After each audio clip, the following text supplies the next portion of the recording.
Hi friends, வாழைப்பூ முருங்கைக்கீரை பொரியல் செய்ய போகிறோம். எப்படி செய்கிறேன்னு பார்ப்போம். சட்டி சூடாயிருக்கு, எண்ணெய் ஊற்றிக்கிறேன். எண்ணெய் சூடாயிடுச்சு. கடலைப்பருப்பு கொஞ்சம், உளுந்தம்பருப்பு, கடுகு போட்டுக்கிறேன். சின்ன வெங்காயம் பொடியை நறுக்கி வச்சுருக்கேன். 2 காஞ்ச மிளகா போட்டுக்கிறேன். சின்ன வெங்காயம் போட்டால் டேஸ்ட் நல்லாயிருக்கும், நல்லது. இல்லைன்னா பெரிய வெங்காயம் கூட போட்டுக்கணும். வெங்காயம் நல்லா செவக்கிற வரை வதங்கட்டும். வெங்காயம் வதங்கிடுச்சு. வாழைப்பூவை மோர் கலந்த தண்ணியில் பொடியாக நறுக்கி வச்சுருக்கேன், அதை சேர்த்துக்குவோம். தண்ணியை புழிஞ்சிட்டு சேர்த்துக்குவோம். மோர் சேர்த்தா வாழைப்பூ கருத்து போகாமல் இருக்கும்.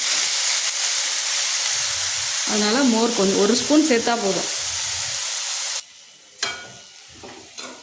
இதை கொஞ்சம் நேரம் வதக்கி விட்டுக்குவோம். 1 நிமிஷம் அப்படியே வதக்கி விட்டுட்டு மூடி வைப்போம். தண்ணிலாம் எதுவுமே சேர்க்கலை, அப்படியே மூடி வைப்போம்.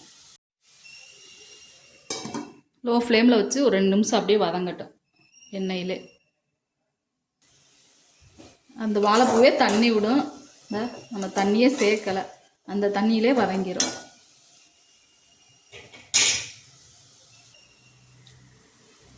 வாழைப்பூ வதங்கிடுச்சு. முருங்கைக்கீரை நறுக்கிட்டு கழுவி வச்சுருக்கேன், அதையும் தண்ணியை புழிஞ்சிட்டு சேர்த்துக்குவோம்.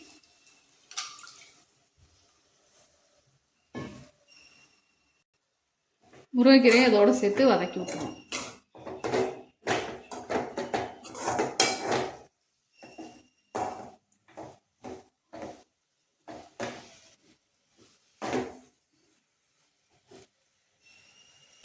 இது 1 நிமிஷம் அப்படியே மூடி வச்சுருவோம், வதங்கட்டும்.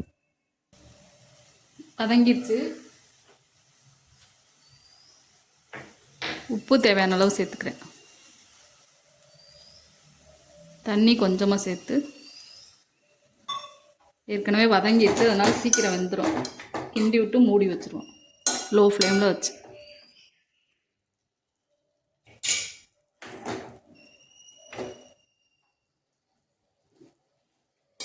கீரை வேகட்டும். வாழைப்பூவும் முருங்கைக்கீரை நல்லா வெந்துருச்சு. இது வெறும் வாழைப்பூவை மட்டும் செஞ்சால் துவர்ப்பு இருக்கும், அதனால கொஞ்சம் முருங்கைக்கீரை சேர்த்தோம்னா அந்த துவர்ப்பு தெரியாது. ரொம்ப நல்லது.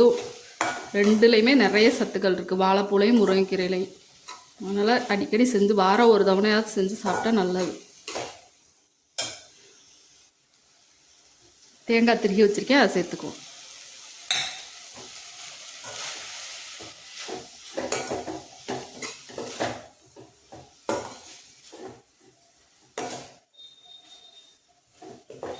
வாழைப்பூ முருங்கைக்கீரை பொரியல் ரெடி ஆயிடுச்சு. இது டேஸ்ட்டும் நல்லாயிருக்கும். இதே மாதிரி நீங்கள் செஞ்சு பாருங்கள். இந்த வீடியோ பிடிச்சா லைக் பண்ணுங்கள், ஷேர் பண்ணுங்கள், சப்ஸ்கிரைப் பண்ணுங்கள்.